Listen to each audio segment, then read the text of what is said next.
Saya percaya kita semua hari ini diberkati Tuhan.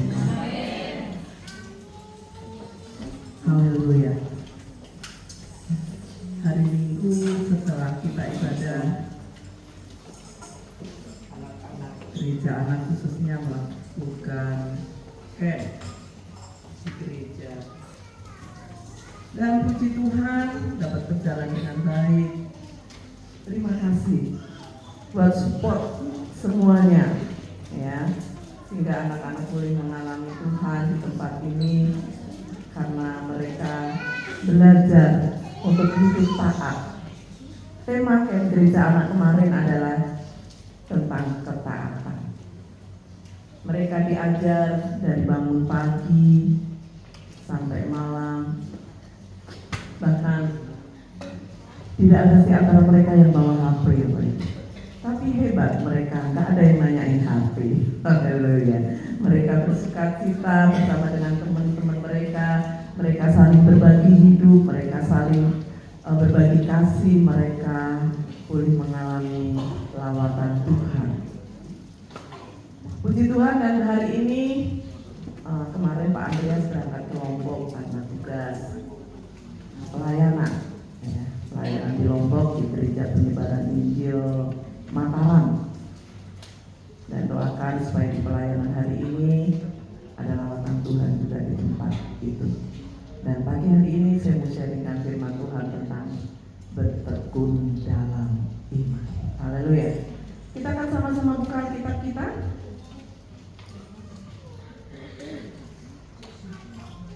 Iya, Alkitab saya besar banget karena yang kecil tidak kelihatan. Matanya sudah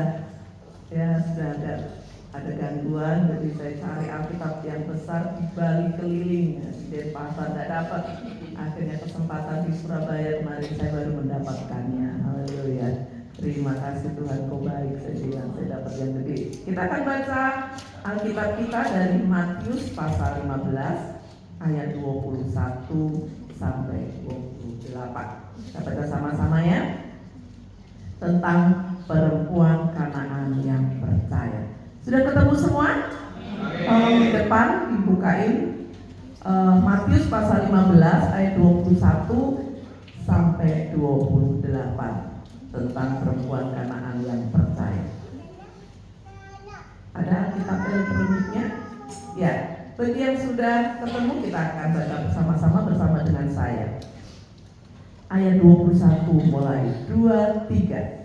Lalu Yesus pergi dari situ dan menyingkir ke daerah Tirus dan Sidon.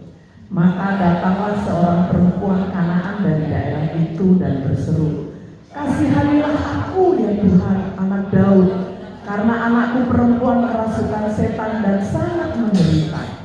Tetapi Yesus sama sekali tidak menjawabnya. Lalu murid-muridnya datang dan meminta kepadanya, "Suruhlah dia pergi." Ia mengikuti kita dengan berteriak-teriak. Jawab Yesus, "Aku diutus hanya kepada domba-domba yang hilang dari umat Israel." Tetapi perempuan itu mendekat dan menyembah Dia sambil berkata, "Tuhan, tolonglah aku." Tetapi Yesus menjawab, "Tidak patut mengambil dan melemparkannya kepada anjing." Kata perempuan itu, "Benar Tuhan." Namun anjing itu makan remah-remah yang jatuh dari tuannya. Maka Yesus menjawab dan berkata kepadanya, "Hai ibu, besar imanmu, maka jadilah kepadamu seperti yang kau kehendaki." Dan seketika itu juga anaknya sembuh. Katakan amin. Puji Tuhan. Bapak Ibu, seorang perempuan Kanaan yang datang mendekati Yesus berteriak minta tolong karena anaknya kerasukan setan dan sangat menderita katanya. Dan di dalam kitab Injil kita baca Yesus sama sekali tidak menjawab pada waktu itu. Pada waktu dia berteriak, "Yesus, kasihanilah aku," Yesus diam aja, cuek. Dan saudaraku, namun dalam kediamannya Tuhan Yesus, dalam diamnya itu, wanita itu terus berteriak. Saudara, karena terusik sampai murid-murid bilang, Yesus suruh dia diam, dia ngikutin kita. Seperti itu ya saudara. Ya. Saudara, murid-murid merasa terganggu pada waktu itu karena dia berteriak-teriak supaya dia mendapatkan pertolongan dari Tuhan. Bahkan dia nyuruh Yesus mengusir, saudara. Saya yakin kalau itu cuma atlet terus semua tersinggung. Saudara yang dikasih Tuhan, dari cerita tersebut, saudara, kita mau belajar. Mungkin cerita ini sering dikhotbahkan. Mungkin cerita ini sering kita dengar. Tapi hari ini kita mau mengambil sebuah makna dari cerita ini yang nantinya akan menjadi pelajaran berharga buat hidup kita. Bahkan apa yang perlu kita implementasikan di dalam kehidupan kita sebagai anak-anak Tuhan, yang tentu situasinya berbeda di dalam hidup kita. Kalau perempuan Kanaan ini menghadapi satu masalah, anaknya sakit, ya, kerasukan setan dan katanya menderita, mungkin masalah kita berbeda. Tetapi di dalam perbedaan masalah yang kita hadapi, kita mau belajar kepada wanita Kanaan ini, saudara, kepada perempuan Kanaan ini. Saudara, apa yang kita perlu pelajari dari perempuan Kanaan ini? Poin yang pertama adalah tentang keyakinan atau iman yang kuat yang dimiliki oleh perempuan Kanaan ini. Saudara, ketika dia mendengar bahwa Yesus lewat, dia mengikuti, dia terobos, saudara, dia berteriak-teriak, Yesus, anak Daud, kasihanilah aku. Saudaraku, ini membuktikan dia memiliki keyakinan, dia percaya. Perempuan itu sangat yakin bahwa Yesus sedang lewat di jalan dan dia adalah Tuhan. Dia percaya bahwa yang lewat itu adalah Tuhan. Dan dia meyakini bahwa tidak ada yang mustahil bagi Tuhan. Bahwa Tuhan memiliki kekuasaan yang tidak terbatas, termasuk untuk menyembuhkan anak. Terkasih di dalam nama Tuhan, walaupun waktu itu belum direspon. Saudara, kalau kita aja kirim WhatsApp tidak diresponi, jengkel enggak, saudara? Ya kan? Kita kirim WhatsApp tidak direspon, hatinya tuh gede. Tahu nggak gede itu bahasa Jerman? Ketika seorang ibu mendapatkan WhatsApp dari anaknya, terus ibu itu sibuk, wah anaknya itu pasti ini kepala sih. Atau seorang ibu atau seorang bapak berwhatsApp kepada anaknya menanyakan sesuatu, 1 menit, 2 menit, 3 menit, 5 menit, 10 menit, bahkan sampai 1 jam, pasti jengkel, betul nggak? Jengkel banget nggak? Iya kan? Tapi lihat wanita ini, biasa aja Pak? Ya benar. Sering ya. Kalau pengertian saudaraku yang dikasih Tuhan, tapi biasanya diulangi, benar nggak? Diulangi kan WhatsApp-nya kan? Diulangi lagi sekali, 2 kali, 3 kali, 4 kali. Kamu di mana? Gak dibayar juga, akhirnya ditelepon. Iya kan? Tapi saya salut sama wanita atau perempuan Kanaan ini, saudara yang dikasih. Perjuangan dia, saudara. Ketika dia berteriak, dia bahkan menerobos, saudara yang dikasih Tuhan. Dia terobos, orang banyak itu hanya memohon pertolongan supaya anaknya sembuh, saudaraku. Dia terobos dengan sekuat tenaga. Dia tidak menghiraukan hinaan, dia tidak menghiraukan tantangan yang ada itu.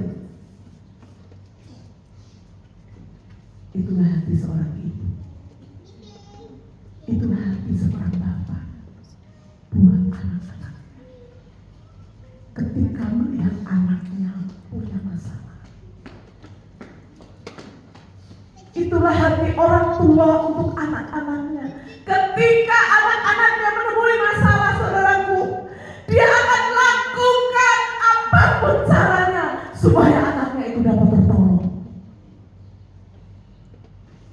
Mungkin anak kita sedang sakit. Dia akan berusaha semaksimal mungkin agar anaknya segera sembuh. Mungkin anaknya sedang membutuhkan biaya sekolah. Dia akan lakukan apapun untuk anaknya. Itulah perjuangan orang tua. Seorang ayah, seorang ibu. Mungkin seorang bapak pergi pagi pulang malam. Hanya supaya semua kebutuhan keluarga tercukupi. Makanya engkau, hai anak-anak, firman Tuhan katakan, hormatilah ayahmu dan ibumu, maka sejahtera hidupmu dan panjang umur. Kenapa? Kalau kita mau belajar tentang wanita Kanaan ini, saudaraku yang dikasih Tuhan, perempuan Kanaan ini berjuang di tengah-tengah orang yang begitu banyak yang sedang mengikuti Yesus pada waktu itu. Dan dia tidak hanya menerobos, dia berteriak-teriak, saudaraku. Ketika hendak dihentikan, dia tetap diteriakin, Tuhan Yesus tolong, Tuhan tolong. Itu artinya sebuah perjuangan.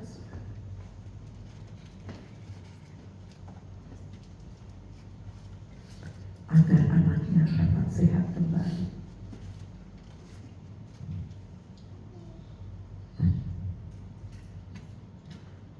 Kita bersyukur kalau anak-anak kita, ketika kita berjuang buat mereka, mereka baik-baik, mereka taat. Saudara, mungkin tantangannya dari luar.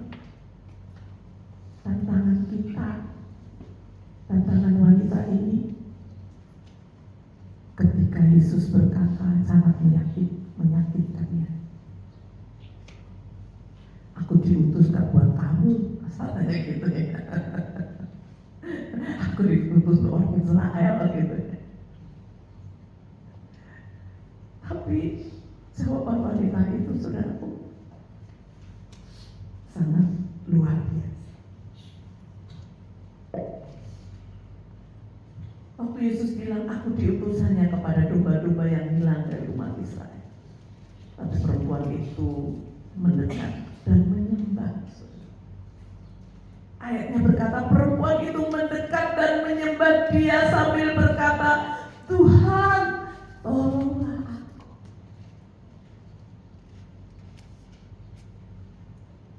Saudara, itu membuktikan sebuah iman yang luar biasa, perjuangan yang luar biasa. Saudaraku, mungkin ketika kita sedang berjuang di luaran, apalagi bapak-bapak gubuk, bukan berarti gak ada masalah. Ada kan masalahnya. Ketika ibu-ibu berjuang, bukan gak ada masalah, pasti banyak masalah yang dihadapi. Mendapatkan penghinaan, mendapatkan masalah, kekerasan. Tetapi kalau engkau tetap bertahan, kalau bapak-bapak tetap berjuang apapun yang terjadi di luar sana, kalau ibu-ibu tetap berjuang melaksanakan tugasnya sebagai seorang ibu, saya percaya itu karena Tuhan memberikan kekuatan kepada kita. Dia tidak lagi ada rasa takut sekalipun harus menerobos masuk ke dalam barisan orang banyak hanya supaya dapat menjumpai Yesus. Dia juga tidak malu untuk berteriak.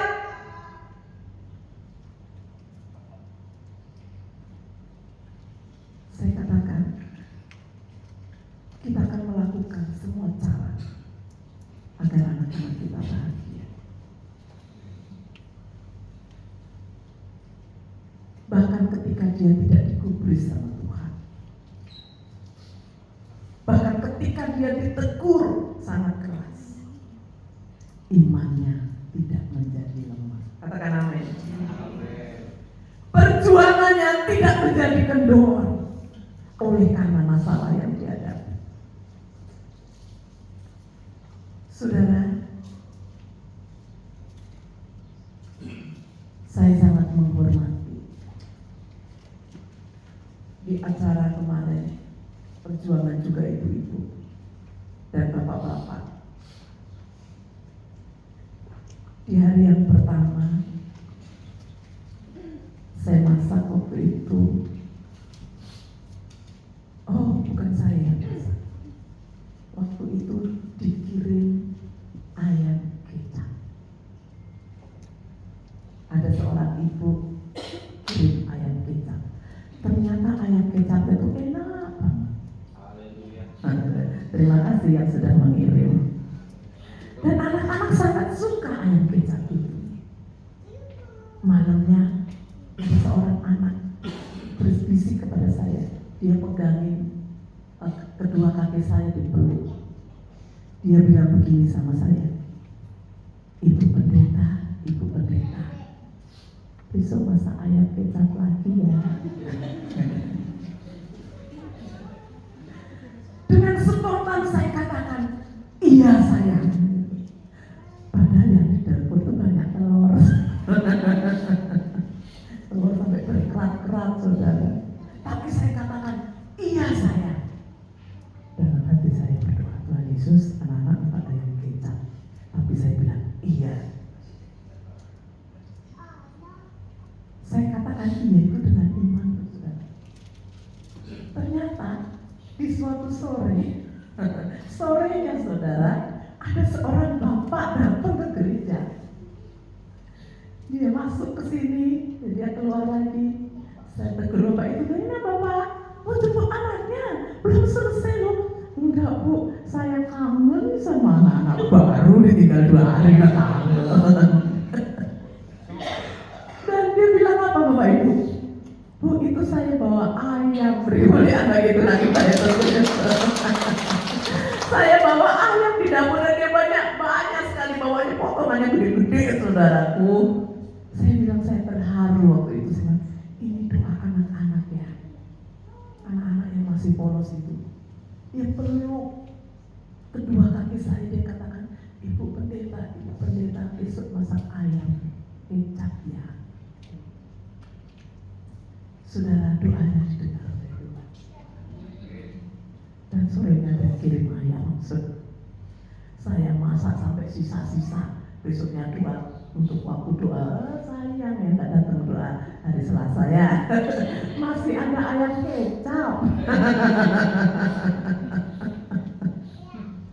Terima kasih yang sudah mengirim ayam. Tidak usah saya sebut namanya, tapi saya katakan terima kasih. Karena nggak cuma ayam, saudara. Saya itu hari pertama udah tak siapin semua, udah beli telur, udah beli sayur, udah beli kue, snack-snack anak, saudaraku. Ada seorang ibu, saudaraku, datang di hari hanya kayaknya pagi, itu motornya penuh, saudaraku, sampai begini. Ada susu, ada snack, aduh terima kasih buat ibu yang sudah mengirim, beri kemuliaan bagi Tuhan kita Yesus Kristus. Jadi anak-anak itu tidak kekurangan apapun. Saya tahu itu karena perjuangan Bapak Ibu di rumah. Saya tahu itu karena doa-doa Bapak Ibu di rumah. Saya tahu itu adalah kerinduan Bapak Ibu untuk mensupport anak-anak kita supaya anak-anak kita memiliki gaya hidup yang taat kepada Tuhan. Katakan amin. Saudara, Kak Ana itu orangnya kan suka ceria begitu.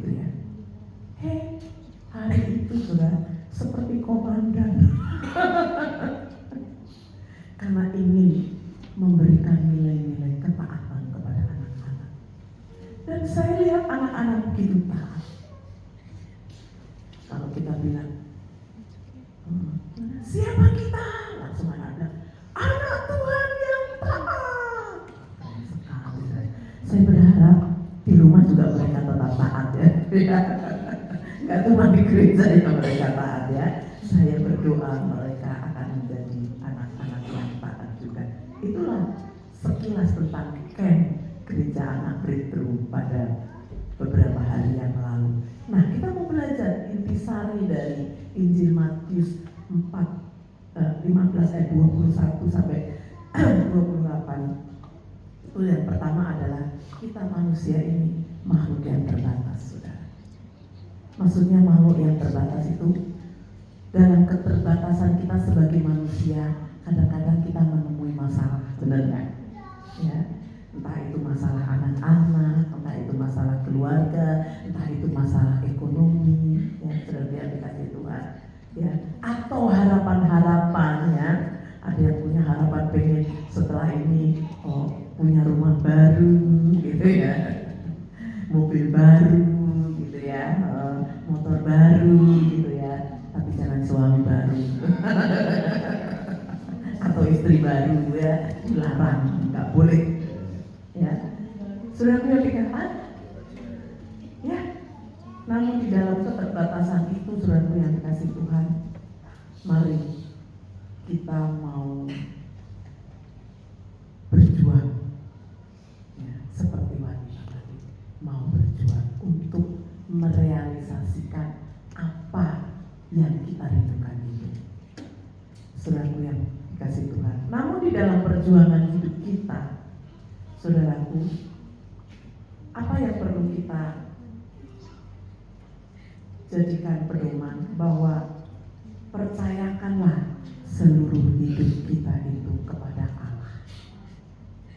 Di dalam keterbatasan kita sebagai manusia. Yang kedua, kita mau percayakan hidup kita kepada Tuhan. Itulah iman. Ya. Tolong klik itu yang di atas. Halo, sudah sampai kedua. Ya, karena orang percaya itu hidup bukan karena melihat, tapi karena percaya. Kita anak-anak Tuhan hidup bukan karena melihat, tapi karena percaya. Hidup kita orang percaya hidup karena percaya, bukan karena melihat. 2 Korintus pasal 5 ayat 7. Mungkin yang kita hadapi masalah-masalah, tetapi percayalah kita punya Tuhan yang tidak pernah meninggalkan. Saudara yang dikasih Tuhan, ketika kenyataan seperti wanita tadi, dia ditolak, tapi dia tetap percaya bahwa Yesus pasti menolong. Di semua segi kehidupan kita, ketika kita memiliki masalah kehidupan, yakinlah, apapun masalahmu, yakinlah, Dia, Tuhan Yesus pasti menolong kita dengan cara. Saudaraku, kita harus memiliki iman yang teruji, saudara. Walaupun tantangannya berat, kita tetap percaya bahwa kita tidak berjalan sendiri. Ada Tuhan. Ketika kita berseru, firman Tuhan katakan, ketuklah, maka pintu akan ketika kita mengetuk. Tetapi ingat, enggak ketika ketuk pintu langsung terbuka. Ya, kalau kita kan maunya instan. Makanya sekarang banyak yang jual bubur instan, mie instan gitu ya. Semua serba instan. Tapi kalau anak-anak Tuhan terus dikasih instan, lama-lama apa Pak? Bumbunya instan, ya kan? Kalau kita makan instan terus nggak sehat, saudara. Nggak sehat. Salah satu anjuran dokter buat saya adalah nggak boleh makan yang instan. Ya, kolesterolnya tinggi, darahnya tinggi ya, juga cepat mekar gitu ya. Pokoknya yang instan itu, makanya anak-anak kita jangan dikasih yang instan ya. Saya dilarang sama dokter makan yang instan. Dan sejak itu saya nggak lagi makan yang instan ya. Gitu aja harus masuk rumah sakit dulu baru tahu.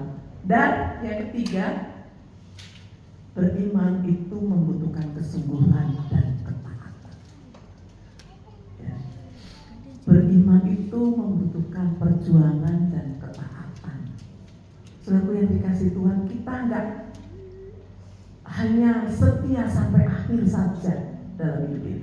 Pegang Yesus saja di dalam hidup ini. Tidak hanya itu, tanpa disertai ketaatan, saudaraku, ya, beriman, yes, percaya bahwa Tuhan sanggup menolong, tapi harus disertai dengan ketaatan, disertai dengan hidup yang takut akan Tuhan. Saudaraku yang dikasih Tuhan, kalau wanita tadi ketika dibilang, kamu dikasih apa namanya? Aku diutus bukan untukmu, tapi untuk orang Israel. Saudaraku yang dikasih Tuhan, bahkan dikatakan apa tadi di ayatnya? Gugup ya. Ya. Tidak mau melemparkan kepada anjing katanya.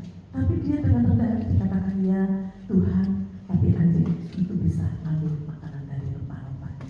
Coba kalau kita yang dikatain itu, mungkin nggak cuma kebun binatang yang satu. Semua kebun binatang pasti keluar dari mulut. Benar nggak? Kalau kita dikatain dengan salah satu kebun binatang, nama binatang, pasti nama-nama binatang lain, kucing, semut, keluar semua itu. Emosi, benar nggak? Di jalan aja, kalau kita sedang disalib sama orangnya, gitu kan? Langsung bilang, kamu gitu kan? Iya kan? Kalau kita disalib kan, orang itu, terus kita nyalip sedikit tanpa sadar, dia ngomong gitu ya, sesuatu gitu ya, kita langsung gitu. Iya kan? Emosi kita, tapi wanita ini enggak. Justru dia direndahkan semakin ya kan? Dia direndahkan kan? Dianggap anjing kan? Tapi dia semakin merendah. Gimana kita? Ketika kita direndahkan, apakah kita lompat? Ya. Kebanyakan manusia yang masih hidupnya di dalam karakter daging, saudaraku, ketika dia direndahkan, dia lompat, saudara. Gak mau.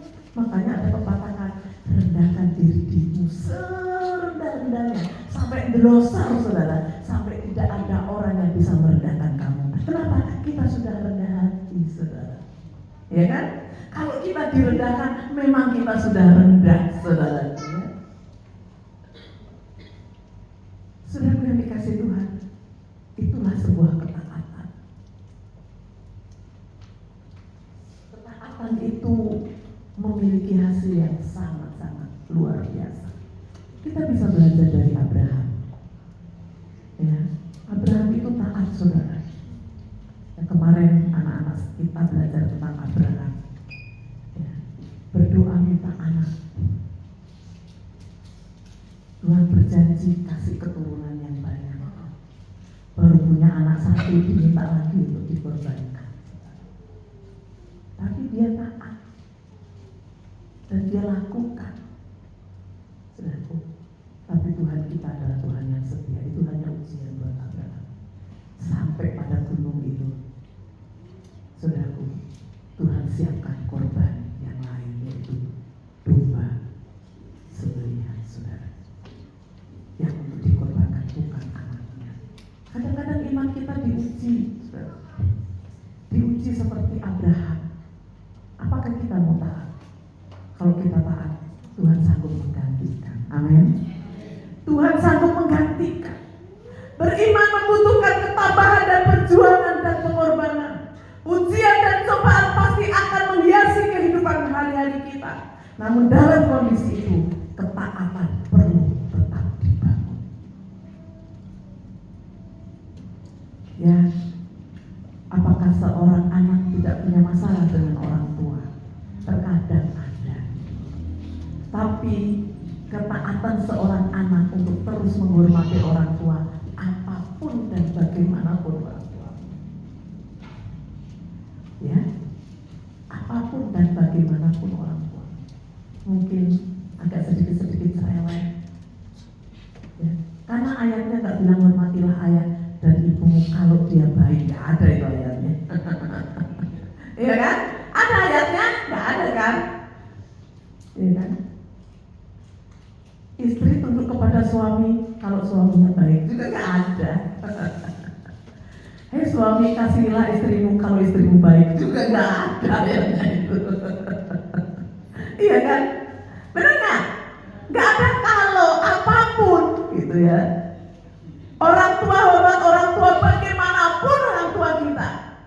Istri tunduk pada suami bagaimanapun suami kita. Suami mengasihi istri bagaimanapun istri kita. Walaupun kasihnya, itulah kasih Tuhan. Walaupun kadang kita punya masalah di dalam kehidupan, ayo kita tetap berjuang, amin. Berjuang di dalam iman. Perjuangan tidak mudah menyerah, seperti yang disampaikan di dalam Matius tadi pasal 15. Adalah sebuah kerinduan yang saudaraku yang dikasih Tuhan, yang dimiliki, yang sangat luar biasa. Saudaraku, mari saudaraku yang dikasih Tuhan, kita mau belajar tentang perempuan Kanaan ini. Ketika dia berjuang tidak mudah menyerah, dia tetap taat, dia tetap rendah hati. Sekalipun dia direndahkan, dia tetap rendah hati, bahkan semakin rendah hati.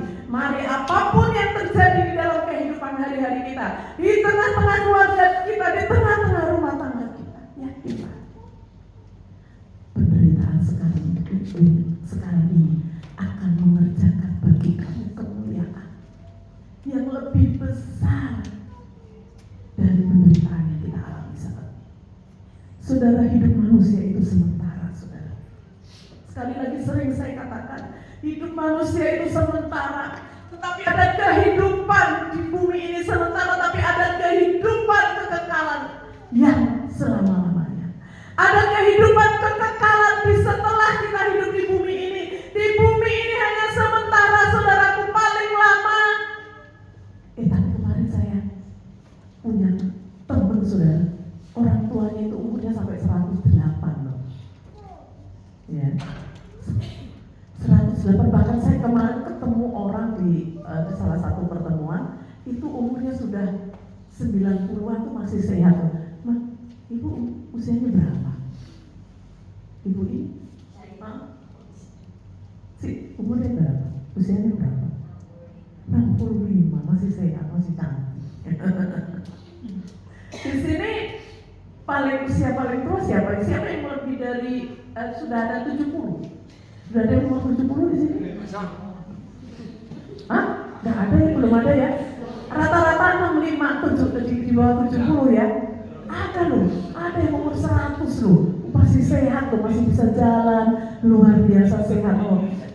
Saya bilang apa ini kuncinya? Ternyata dia makan makanan yang sehat. Masih rebusan.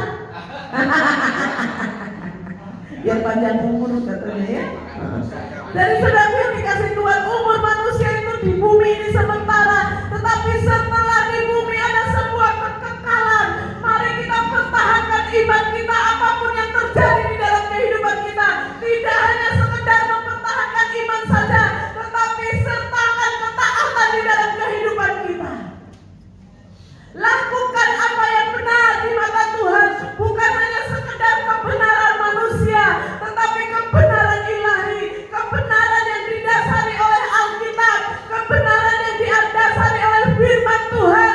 Oleh sebab itu setiap hari kita dibawa untuk masuk di dalam kebenaran, dikasih firman setiap pagi oleh hamba-hamba Tuhan.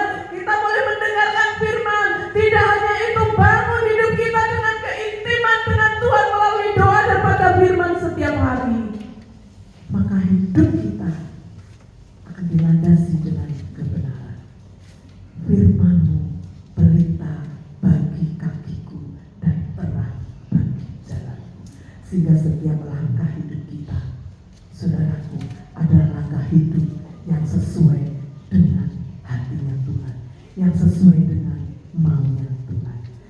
Mari kita bangkit berdiri saat ini dengan satu statement.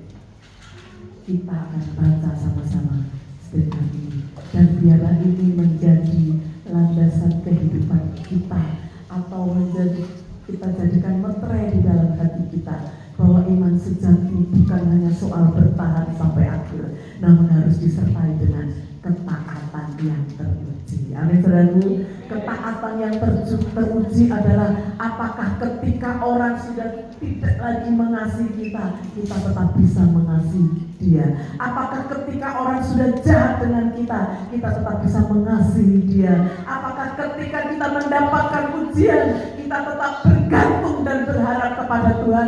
Apakah ketika perjalanan iman kita, harapan-harapan kita tidak tercapai, apakah kita tetap mencintai Tuhan? Itu adalah iman sejati yang tidak hanya sampai akhir, tetapi disertai dengan ketaatan. Sekali Yesus, tetap Yesus. Katakan amin. Kita akan baca sama-sama statement ini. 2, 3. Iman sejati bukan hanya soal bertahan sampai akhir, namun harus disertai ketaatan yang teruji. 2, 3. Iman sejati bukan hanya soal bertahan sampai akhir, namun harus disertai ketaatan yang teruji. Mari saudaraku, iman kita teruji. Jadilah pribadi yang imannya teruji, tetapi ketaatannya juga teruji. Apapun yang terjadi dalam hidup ini, Yesus tetap Yesus. Sekali Yesus, Yesus. Haleluya.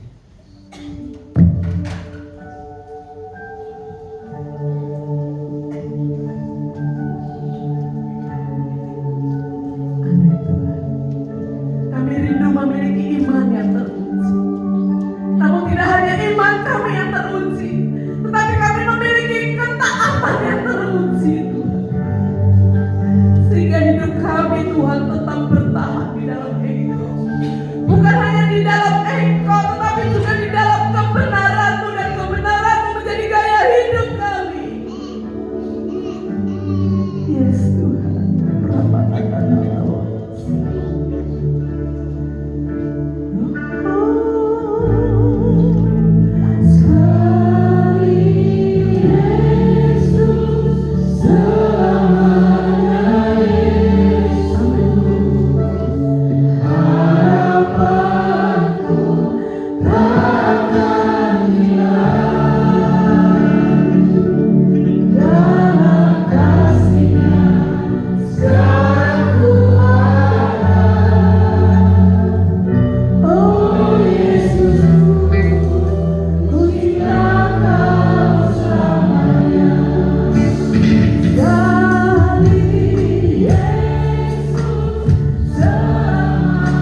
kita sebagai umatnya memiliki kekuatan iman dan ketaatan di dalam hidup ini, sehingga di dalam kehidupan ini kita boleh berjalan selaras dengan kemauan Tuhan.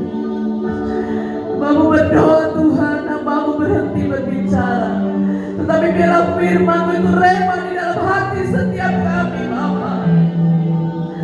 Kami memiliki iman yang teguh, iman yang kuat, iman yang benar, disertai dengan ketaatan kepada Tuhan. Maka apapun yang terjadi di dalam kehidupan ini, kami tetap hidup di dalam kebenaran dan mempertahankan Yesus dalam hidup kami. Terima kasih Bapa buat kebenaran. Kami mengucap syukur dalam nama Tuhan Yesus.